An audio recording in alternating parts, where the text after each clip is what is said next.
How to fix Google Chrome not loading websites. In this quick tutorial, I'll show you several ways to fix websites not opening in Google Chrome step by step. If this helps you out, make sure to like the video and subscribe for more Google Chrome tutorials. First, open Google Chrome on your computer. Now click on the three vertical dots at the top right corner. At the bottom, select Settings. From the left-hand menu, click on Privacy and Security. Now tap on Delete Browsing Data. Make sure the time range is set to all time.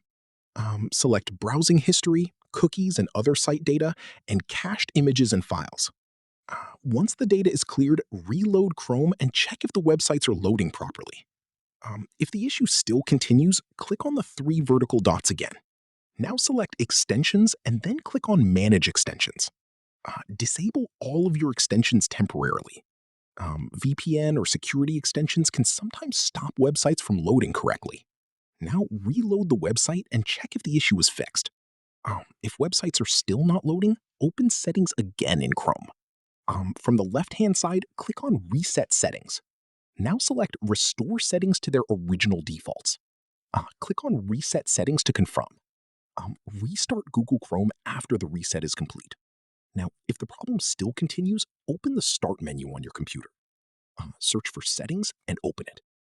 Click on Network and Internet. Now select VPN and make sure you are disconnected from any VPN connection. If the website still doesn't load, try reinstalling Google Chrome itself. That should fix the issue that you are having. And that's it. That's how you can fix Google Chrome not loading websites easily.